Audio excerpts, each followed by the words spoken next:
ফিল্মের অগণিত শিল্পীর কোলে কোলেই বড় হয়েছেন, কালজয়ী সব বরেণ্য শিল্পী। হ্যাঁ, এটা ঠিক সত্যি কথা। নায়ক জসিম, ওনার কোলে আমি অনেকবার ওঠার সৌভাগ্য হয়েছে। আপনার যে না, এটা কান পড়া থাকতো কিছু, কিন্তু ওইটা কেয়ার করতাম, কিছু কিছু কেয়ার করতাম না, কিছু শুনতাম। তোমার নামে অনেকে আমাকে আজে বাজে কথা বলতো। আমিও শুনছি আরমান ভাই আমার পছন্দ করেন না, আমার মন খারাপ হয়ে যাচ্ছে। একটু ইজি করা দরকার। ধরো বেশি কমপ্লিকেটেড করতে গেলে একটু টাফ হয়ে যেতে পারে, মানুষ হয়তো নিবে না। ওই সময়টার কথা বলছি, ওই সময়টাতে এই জিনিসটাই তখন দরকার ছিল। যে একটু ইজি করে, সহজ ভাষায় একটু ইজি কথা হোক, সহজ কথা হোক। এটা অনেকে বলতে পারে সস্তা কথা বলতে পারে, সেটা যার যার বিষয়।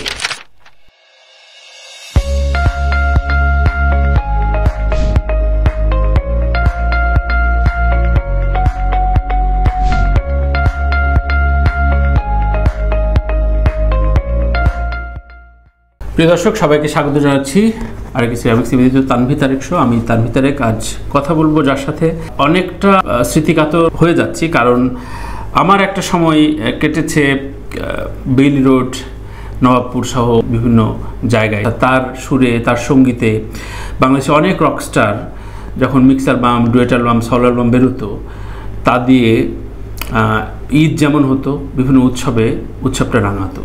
তেমনই এক নেপথ্যজন সঙ্গীত পরিচালক, সঙ্গীতের মানুষ, আপাতমস্তক সঙ্গীত পরিবারের একজন সদস্য, আমাদের অনেক প্রিয় ভাই আরমান খান। আরমান ভাই, আমার নাম তানভীর তারেক। হ্যাঁ, অনেকদিন পর আপনার সাথে দেখা, অনেকদিন পর একটু এলোমেলো আড্ডা হবে, কিন্তু আমি একটু এভাবে শুনতে চাই যে ধরেন অনেক জায়গায় বলেছেন, তারপরও প্রথমে যে আপনার যে মিউজিকের প্রতি নেশাটা, এই জায়গাটা আপনার কখন মনে হলো যে অন্য কিছু আপাতত করবো না, মিউজিকটাই করব? মানে অন্য কিছু আপাতত করবো না, মিউজিকটাই করব জীবনে? এটা একদম ছোটবেলা থেকে একদম ছোটবেলা। আমি যখন বাবার কাছে যখন সবাই আসতো, গান বইতো, সেই শ্রুতি রেকর্ডিং স্টুডিও কিংবা তার আগে ইপসায় আমার খুব স্মৃতিতে আসে না, শ্রুতিটাই বেশি আসে। মগবাজারে বাসায় বসে আব্বা যখন গানগুলো তৈরি করতো, ওই বিষয়গুলো আসলে মানে ভোলার মতো না আর কি। তখন থেকে ফিলিংসটা চলে আসছিল যে মিউজিক ডিরেকশন করার ইচ্ছা ছিল। সেই সময় কি গায়ক বা কণ্ঠশিল্পী হিসাবে? না না না, সিঙ্গার হিসেবে আমি চাইতাম যে আব্বা যে কাজটা করতো, মিউজিক ডিরেকশন, হ্যাঁ, সুরকার। মানে আমি যখন ক্লাস 4-এ পড়ি বা 5-এ পড়ি, তখনও স্কুলে স্যাররা জিজ্ঞাসা করতো যে কে কি হবা, তা আমি বলে দিতাম যে আমি ছোটবেলায়, অনেক ছোট, 4-5-এ পড়ি, তখন থেকেই বলতাম। আমার কাছে খুব ভালো লাগতো জিনিসটা। আবার পাশেই তো আবার আরেক চাচা, তার আবার আরেক স্টাইল, কিন্তু আব্বার ইয়েটা আমাকে বেশি টানতো। সো একজন মহিরু অন স্টেজ আজম খান, আর আরেকজন মহিরু একদম সঙ্গীত পিছনে ব্যাকস্টেজে আলম খান। তো দুই জায়গায় এই তো আপনার কোন ইনস্ট্রুমেন্ট বা কোন বিষয়টা আপনার? আমার বেসিক্যালি টানতো টোটাল কম্পোজিশনটা, মানে কিবোর্ড দিয়ে কিছু করা। কারণ কিবোর্ডে তো সব সাউন্ডিং মোটামুটি কম বেশি আছে, মানে কম্পোজিশন করতে গেলে ইজি। আমার কাছে কিবোর্ড মনে হতো। যেটা আব্বা আবার হারমোনিয়ামটা বাজাতেন, আব্বা বা হাতে হারমোনিয়াম বাজাতেন, লেফট হ্যান্ডে বাজাতেন। উনি আগে হারমোনিয়াম বাজান না, উনি ব্যাঞ্জো বাজাতেন ওনার মানে ক্যারিয়ারে। প্রথমে ব্যাঞ্জো দিয়ে উনি শিখছিলেন, ব্যাঞ্জো শিখছিলেন। তো আব্বার হারমোনিয়াম বাজানো দেখি মানে আসলে হয় না, ফ্যান হয়ে যায় আর কি, মানে জিনগত, খুব স্বাভাবিক। কিন্তু অ্যাজ এ লিসেনার হিসেবে কি ধরনের গান শুনতেন শৈশব কৈশোরটা? ওই সময়টায় ছোটবেলায় গান বেসিক্যালি আব্বার গানগুলোই বেশি শুনতাম, মানে চলচ্চিত্রের গানগুলো, রেডিওতে ফিল্মের গানগুলো, বা ফিল্মের অনেক গান তো রিলিজ হওয়ার আগেই তো শুনে ফেলতাম। বাসায় তৈরি হইতেছে, এই রুমে পড়াশোনা করতেছে, ওই রুমে গানের সুর হইতেছে, পড়ালেখায় মন থাকতো না। ওই টিউনটা কি করতেছে, কি আলোচনা করতেছে, কোন ডিরেক্টরের সাথে কি হচ্ছে, কোন গীতিকারের সাথে কিভাবে কথা বলতেছে, এগুলোর দিকে একদম মানে 100% কান পাতা থাকতো। মানে আবার এফডিসিতে যাওয়া, ব্যাকগ্রাউন্ড মিউজিকটা কিভাবে করে। অনেকটা লাগে আপনার মোহাম্মদপুর একটা স্টুডিওতে বেশ কিছু টিভি সাজানো, আপনার তখন ব্যাকগ্রাউন্ড প্রচুর ব্যস্ত। এটা অনেক পরের দিকে, হ্যাঁ, যখন ক্যাসেট করাটা ছেড়ে দিলেন। ব্যাকগ্রাউন্ড মিউজিকে এক ধরনের কি ব্ল্যাঙ্ক স্পেস তৈরি হয়েই ছিল কিনা সেই সময় এবং এই সময়ও? কেন এই অনাগ্রহটা ছিল? আপনি ওই সময় আগ্রহটা করছিলেন কেন? ওইটা আমি এনজয় করতাম, ব্যাকগ্রাউন্ড মিউজিকটা খুবই এনজয় করতাম। মানে ওইটা আমার মানে ম্যাক্সিমাম এনজয়মেন্টের জায়গা ছিল। তো কিন্তু অনেকে বলতো যে এটা বিরক্তিকর, অনেক লেন্দি, সময় নাই, নেপথ্যে মানুষ চেনে না, এগুলো তাড়াতো না আপনাকে? না, এগুলো আমার ওই সময় এটা নিয়ে মানে ব্যাকগ্রাউন্ড মিউজিকের ক্ষেত্রে এটা আমার ঠিক ছিল, কিন্তু গানের ক্ষেত্রে তো অন্য চিন্তা ভাবনা থাকতে পারে, কিন্তু ব্যাকগ্রাউন্ড মিউজিকের ক্ষেত্রে চিন্তা করতাম যে না, এটা তো নেপথ্যেই রাব সঙ্গীত লেখাই থাকবে। আর মানে ব্যাকগ্রাউন্ড মিউজিক হয় কি, একটা নাটক বা একটা মুভিকে কিন্তু কাপড় পরায় দেয়, মিউজিক ছাড়া তো ওই সিকোয়েন্সটা দাঁড়াবে না। আর ওই সময় আমাদের খুব ভালো কাজ করতেন মাকসুদুজ্জামান মিন্টু চাচা, আমার আব্বার কম্পোজারও ছিলেন ফরিদ আহমেদ, ওনারও অনেক ব্যাকগ্রাউন্ড মিউজিক স্কোর ছিল আর কি। তুমি যে টাইমটার কথা বলছো, তুই সময় আমিও তাদের সাথে চেষ্টা করতাম আর কি, কিছুটা যদি করা যায়। আচ্ছা, ফিল্মের মানুষ, ফিল্মের গান আপনি আনরিলিজ অবস্থায় শুনেছেন, ফিল্মের অগণিত শিল্পীর কোলে কোলেই বড় হয়েছেন, কালজয়ী সব ধরনের শিল্পী। হ্যাঁ, এটা ঠিক সত্যি কথা। নায়ক জসিম, ওনার কোলে আমি অনেকবার ওঠার সৌভাগ্য হয়েছে। আপনার পুরনো অ্যালবাম দেখলে হয়তো আমরা, হ্যাঁ এগুলো আসবে কিন্তু প্রশ্ন হচ্ছে আপনি ফিল্মের স্কোর করার ক্ষেত্রে বা ফিল্মের কম্পোজিশন, আমি যখন বেসিক্যালি প্রফেশনালি মিউজিকটা করতাম ওই সময়টায় ফিল্মের অবস্থাটা একটা মানে একটু অন্যরকম ছিল, যে কারণে চলচ্চিত্রটার প্রতি ভালোবাসা থাকলেও আমি কাজটা আসলে মানে করার মতন আর কি আমার জায়গা থেকে আসলে মানে মানে মানে ভালো লাগাটা ছিল না। যদি একটু অন্য ধরনের, মানে অন্য ধরনের ঠিক না, মানে আব্বারা যেরকম ছবি করে মিউজিক করছে ওই ছবিগুলো তখন একটু ওই সময়টায়, আমি ওই টাইমটার কথা বলছি, ওই টাইমটা একটু ভালো হতো না। পিছনে ডিসপ্লে হচ্ছে সব পুরনো মানুষদের সাথে আপনার ছবিগুলো। প্রথম যখন আপনি অ্যালবামটা করলেন, অডিও রেকর্ড করলেন, সেই রেকর্ডে আপনার কোনো জনরা ভেবে কাজ শুরু করেছিলেন নাকি? সুন্দর প্রশ্ন করছো। না, তা ঠিক না। আমি এখন মানে মুশকিল বলো বা সুবিধা বলো, আর্টিস্ট তো ঠিক করতে হয়েছে যে এই অ্যালবামে এই আর্টিস্ট করবেন। এখন সব আর্টিস্ট তো সব ধরনের গান করতে পারে না। কারণ আর্টিস্টদের কিন্তু একটা ইয়ে আছে যে তাদের কিন্তু একটা স্টাইল আছে, তাদের একটা প্যাটার্ন আছে, ওই প্যাটার্নটাকে তো মাথায় রাখতে হয়। তো প্যাটার্নটা মাথায় রেখে কিন্তু দেখা যায় যে অনেক ধরনের গান আমার হয়ে গেছে। আসলে এতগুলা ধরনের গান হয়ে যাওয়ার কারণ হচ্ছে যে এতগুলো ধরনের শিল্পীর সাথে। এখন শিল্পীরা তো এক একজন এক একভাবে গান, মানে তাদের একটা কমফোর্ট জোনের জায়গা আছে, তাদের একটা কমফোর্ট আছে না, সব শিল্পী তো সব ধরনের গান করতে পারবে না। তো ওই জন্য পার্টিকুলার কোনো ইয়ে ছিল না। হ্যাঁ, কারণ যে আর্টিস্টের অ্যালবাম করছি এখন তার তো একটা মার্কেট আছে। সত্যি কথা, মানে আমার একটা গানের কারণে তার মার্কেট এলোমেলো হয়ে যেতে পারে, কিন্তু তার মার্কেটটা যেন সমৃদ্ধ থাকে, প্লাস আমি যে প্রোডাক্টটা করছি। আপনার একটা ভীষণ কনফিডেন্স ছিল যে সঙ্গীত পরিবারের ছেলে, রেগুলার আপনি এই কাজটা বিলং করতে পারবেন, কোনো কোম্পানির আপনার দ্বারস্থ হতে হবে না, এই ধরনের কোনো ভয় সংশয় কোনো রকম কাজ করেনি আপনার? না, আমি দিলেই, যেটা আমরা বাস্তবতা দেখেছি, দিলেই হিট। হ্যাঁ, এটা কনফিডেন্স ছিল, এটা ছাড়বো, এটা চলবে না কেন, এটা চলবেই। কারণ তখন ওটার মধ্যে ডুবে ছিলাম, তো ডুবে থাকলে তো একটা কাজের মধ্যে ডুবে থাকলে কিন্তু বোঝা যায় যে এই কন্টেন্টটা যাবে কি। এখন তো কন্টেন্ট ভাষায় বলে, তখন তার কন্টেন্ট ছিল না যে এই গানটা মার্কেটে এবার বাইরে দিয়ে দিবে, এটা এবার হিট করবে। এটা তখন ওইভাবেই গানটা করা হতো আর কি। এতে করে দেখা যেত যে আমার নিজের পছন্দের গানগুলো দেখা যেত যে অ্যালবামের প্রথম দিকে দিতে পারতাম না। তখন আমাদের ক্যাসেট তো ক্যাসেটের যুগের, তো দুই সাইডে 5টা 10টা গান বা 6টা 12টা, নিজের পছন্দের গানগুলো একটু পিছন থেকে চলে যেত। আর যেগুলো কমার্শিয়ালি মানে যাবে মার্কেটে, মানুষ খুব ইজিলি ক্যাচ করবে, ওগুলাকে তখন উপর। আপনার সুর সঙ্গীতে বিপ্লবের বেশ কিছু গান সুপার ডুপার হিট হয়েছে, মানে সারা দেশ কাপ কেঁপেছে। একই সাথে একটা সমাজ খুব সমালোচনাও করেছে ওই সময়, যে কি মিউজিক শুরু করলো আরমান খান। হ্যাঁ, কারণ অন্য বাকিদের মিউজিক তখন খুব একটা চলছিল না, একটা বড় ধাক্কা দিয়েছিলেন।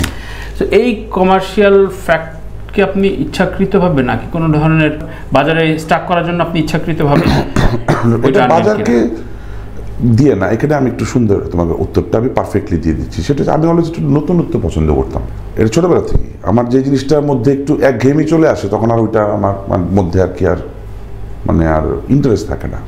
এটা হচ্ছে কমন কথা। তো তখন একটা জিনিস দেখলাম যে মার্কেটে গান তো অনেক গানই বেরোচ্ছে, মানে আমি ধরো আসার আগেও তো আমি অনেকের গান শুনে এসেছি। মার্কেটে আরও সুরকার আছেন বা সঙ্গীত পরিচালক আছেন, কিংবা আরও অনেকে আছেন। তখন ওই যে বিষয়টা, যে শিল্পীর জন্য যেটা, তখন তার কমফোর্টের জায়গাটা, এবং সেখানে আবার আমি একটু চিন্তা করলাম যে একটু ব্লেন্ড করা দরকার, একটু ইজি করা দরকার। ধরো বেশি কমপ্লিকেটেড করতে গেলে একটু টাফ হয়ে যেতে পারে, মানুষ হয়তো নিবে না। ওই সময়টার কথা বলছি, ওই সময়টাতে এই জিনিসটাই তখন দরকার ছিল যে একটু ইজি করে, সহজ ভাষায় একটু ইজি কথা হোক, সহজ কথা হোক। এটা অনেকে বলতে পারে সস্তা কথা বলতে পারে, সেটা যার যার বিষয়। তখন কিন্তু ওটা ওই সময়টার জন্য ওইটাই পারফেক্ট ছিল আমার কাছে মনে হয়েছে। যে কারণে যে বলতেছো যে অ্যালবাম বেরোলে হিট করতেছে কেন, কারণ মানুষ নিয়ে নিচ্ছে। তো যদি না নিত তাহলে তো একটা কথা ছিল। কেউ বলেন যে আপনার ওই সময়ের কাজ আর একটু যদি স্থিতিশীল বা একটু রুচিশীল, এটা আমি নিজেও ফিল করি, সেই গানগুলো অনেক দিন ধরে টিকে থাকতো। সেটা হয়তো চানাচুর আকারে ওই সময় খুব বিক্রি হয়েছে, পরবর্তীতে আর সেগুলোর রিপিট লিসেনার তৈরি হয়নি। এটা হতে পারতো হয়তো, কারণ অনেকগুলো কাজ একসাথে করতাম। তো ধরো মানে কোনটা রেখে কোনটা করবো, একটা ব্যস্ততা তো মানে একটা তো প্রেশার থাকে না। বছরে তো আমি 2টা অ্যালবাম করিনি, আমি তো কাজই করছি 3 বছর। 3 বছরের মধ্যে 23টা অ্যালবাম। এখন 3 বছরের মধ্যে 23টা অ্যালবাম হলে গড়ে বছরে কিন্তু 8টা করে অ্যালবাম। এই 8টা করে অ্যালবাম তো ফুল আরমান খানের সুর সঙ্গীত। এছাড়া আবার অনেক অ্যালবামে আমার থেকে 2টা গান নিয়েছে, 3টা গান নিয়েছে। আমার নাটকের ব্যাকগ্রাউন্ডও আছে, অনেক চাপ। তখন আব্বা একটু বলতো যে এত কাজ করিস না, একটু রয়ে শুয়ে কর। আচ্ছা। তো আমি আবার ফ্লোটা বন্ধ করিনি ওই সময় একটা ফ্লোতে চলে গেছে শেষ। এখনো তো টিকটক হয় গানগুলো, সবই মানে আপনি একটু সাইক্লোন হতেই এসেছিলেন, ব্যাপারটা এরকম তা জানি না, আল্লাহ পাকের লেখা ছিল ওই শুধু ওই সময়। কিন্তু ধরেন শুরুর দিকে বা আপনার এই 3 বছরের জার্নিতে ওই সময় শুরুর দিকে কি কোনো আর্টিস্ট আপনি চেয়েছেন সে গান করতে চায়নি, পরবর্তীতে আপনি আবার আপনার গান করতে চেয়েছে, এরকম ঘটনা? আমার মনে পড়ে না। আচ্ছা, আমার মনে পড়ে না, কারণ ওই সময় তো একটা অডিও ক্যাসেট কোম্পানির সাথে বসে একটা ডিসকাশন করি কিন্তু নির্ধারণ করা হতো যে এরকম এই অ্যালবাম এটা এই অ্যালবাম করেন, কোরবানি ঈদে এই অ্যালবাম করেন, পয়লা বৈশাখে এটা করেন। আর তখন তো আসলে এখন কিন্তু অনেক কিছু অনেক অর্গানাইজ হয়ে এসছে, তখন এতটাকে অর্গানাইজ ছিল কিনা আমার হিসাবে মনে পড়ে না। তখন মানে যত দিতে পারা যায়, মানে এরকম একটা বিষয়। তখন একটা ইয়েও ছিল, একটা মানে সময় ছিল, বয়স ছিল, জোশ ছিল। সো তো দিতে হবে। যে এখনো যদি মিউজিক করি, ফর এক্সাম্পল, আমি যদি এখন আবার আসি মিউজিক করতে, যদি করি না, করতে আসলে কিন্তু একদম এক ঝাঁক দিয়ে দিব প্রথমে, ফার্স্টেই একটানা ধামাধাম। মানে আপনি প্রথম রাতে বেড়াল মারতে জানি না, প্রথমে একটানা দিয়ে দিব। কারণ একটানা না দিলে এখন আসলে যে কোনো বিষয় তোমাকে প্রথমে হিট করতে হবে। এখানে একটা ছোট্ট একটা গল্প বলি, গল্প ঠিক না, একটা ঘটনা বলি। আমি 1999-এর দিকে, 98-এ তো মিউজিক করা স্টার্ট করলাম। 99-এ আমি আজম চাচুর একটা সলো করতে চেয়েছিলাম। আচ্ছা। আজম খানের। আচ্ছা, এটা জানা থাকা ভালো সবার জন্য, এই কথা বলিনি কোনো। তো আজম চাচুর জন্য 5টা গান আমি টিউন করে লিখে নিয়ে গেলাম। আচ্ছা। তো উনি বললেন যে আমি এটা শুনে তোমাকে আমি পরে জানাবো। তো 2-3 দিন পরে আমি আবার জসীমউদ্দিন রোড গেলাম। তখন উনি বললেন যে দেখো, এখান থেকে কোনো গানই আমার কাছে মনে হচ্ছে না ক্লিক করবে। আচ্ছা। তোমার হয় নাই এখনো, তুমি রেডি হও নি। তখন কয়টা অ্যালবাম বেরিয়েছে আপনার? একটাও না। আচ্ছা। 99-এ। ও আচ্ছা। তো একটাও হয়নি। তো মনে রাখো ভাতিজা, উনি আমাকে বলছিলেন প্রথম ধাক্কায় যদি বাড়ি না মারতে পারো, ঠিক এই ভাষায়, তাইলে ইন্ডাস্ট্রিতে তোমাকে 5 বছরে খুঁজে পাওয়া যাবে না। এই কথাটা আমার মাথায় ছিল, এবং ওই সুযোগটা আমার দৈত্যন্য মধ্যন্য কোনটা আসল মন, বিপ্লব ভাইয়ের যে সলোটা আসছিল অঙ্ক, ওই অ্যালবামের যখন আমাকে বিপ্লব ভাই বললেন যে আমাকে অ্যাটলিস্ট কয়েকটা গান করে দেন, তখন আমার ওই আজম চাচুর কথাটা মনে পড়ে যে এখানে এমন একটা নতুন কিছু দিতে হবে যে যেটা দিয়ে মার্কেট আইদার চেঞ্জ হয়ে যাবে, কিছু একটা হবে। কিন্তু মর্নিং শোজ দ্য ডে একটা কথা আছে না, প্রথমে বাড়ি দিতে হবে, আর না হলে এটা অনেক স্ট্রাগল লাগে। এবং এটা আমি জীবনের আরো অনেক জিনিস বা অনেক বিষয়তেও দেখছি, তোমার প্রথমেই তোমাকে একটা কিছু আসতে হবে, আদারওয়াইজ অনেক স্ট্রাগল হয়ে যায়। আপনার বেশ আগে এসছে প্রিন্স মাহমুদ, কাজ করছে, তাদের সাথে আপনার সম্পর্ক, প্রতিযোগিতার জায়গাটা, প্রতিদ্বন্দ্বিতার জায়গাটা কেমন ফিল করতেন? না, ওনারা তো খুবই ভালো মানুষ। প্রিন্স ভাইয়ের তো গান আমরা ছোটবেলায় আরো আগের থেকে প্রিন্স ভাইয়ের গান শুনতাম, এখনো প্রিন্স ভাই সম্মান করি খুবই। শওকত ভাইও সিনিয়র মানুষ। আমি ওইটা ফিল মানে মাথায় অতটা থাকতো না। অনেকে আমার কানের কাছে এসে গুড়গুড় গুড়গুড় করতো যে অমুকে কিন্তু তমুক গান করছে, তমুকে কিন্তু তমুক গান করছে, দেখেন ভাই সামনে কিন্তু এটা দিতে হবে, এটা সেটা। আমি এগুলো অতটা চিন্তা করতাম না, আমার যেটা কাজ আছে আমার কাজটা করে দিলেই হলো।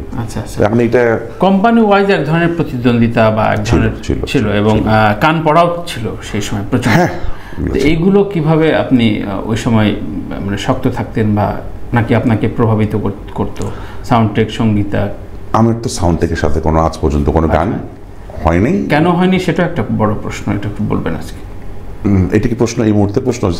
আগেরটা বলেন যে কান পড়া এবং এই যে আপনার যে না, এটা কান পড়া থাকতো কিছু, কিন্তু ওইটা কেয়ার করতাম, কিছু কিছু কেয়ার করতাম না, কিছু শুনতাম। তোমার নামে অনেকে আমাকে আজে বাজে কথা বলতো। আমিও শুনছি আরমান ভাই আমার পছন্দ করেন, আমার মন খারাপ হয়ে যেত। এরকম ছিল, যেমন শুধু তুমি না আরো অনেকের কথাই বলতো। এটা হয়, এটা একটা জায়গাতে একটা, এখন ধরো আমি একটা সার্কেলে এটা হতেই পারে, কিন্তু এগুলো আসলে আলটিমেটলি দিনে শেষে মানে টেকে না। এই আড্ডাটাই তার প্রমাণ। এটা টেকে না, এটা থাকে না এবং এটা থাকবেও না, এটা পৃথিবীতেই টেকে না এটা। আর সেকেন্ড কোশ্চেন হচ্ছে সাউন্ড টেকের সাথে কাজ করা হয়নি কেন? সাউন্ড টেকের সাথে কাজ করা হয়নি কারণ সঙ্গীতের সাথে কাজের চাপ বেশি ছিল।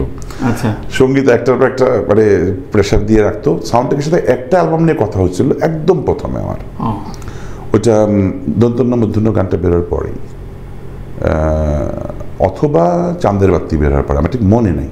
তখন বাবুল ভাই একদিন বলছিলেন, বাবুলের সাথে মিটিং হয়েছিল, তুমি একটা অ্যালবাম করতে বলছিলেন, কিন্তু আমি অ্যালবামটা আমি আসলে করতে পারিনি, মানে কি বলে এটাকে, আমার টাইমিংয়ে কুলাবে না, কারণ রোজার ঈদ থেকে কোরবানিদের গ্যাপটা 2 মাসের গ্যাপ।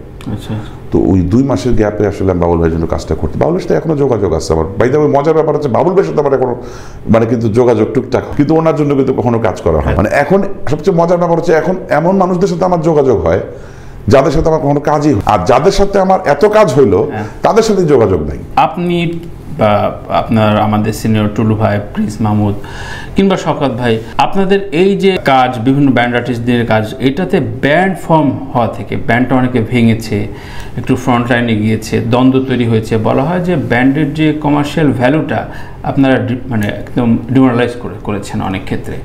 এই অভিযোগটা মানেন কিনা আপনারা যে মিক্স অ্যালবামটা আসার পরে? এটা যার যার ব্যান্ডের যার যার ব্যক্তিগত ব্যাপার। এটা কোন ব্যান্ডের কোন শিল্পী তার ব্যান্ডকে কতটা সেটা তার ব্যাপার। অনেক ব্যান্ডই তো ভাঙে নেই, অনেক ম্যাক্সিমাম ব্যান্ডই ভাঙে নেই, 2-1টা ভাঙলে ভাঙতে পারে, আমার এই মুহূর্তে মনে আসতেছে না। এখন এটা হচ্ছে তাদের ব্যাপার।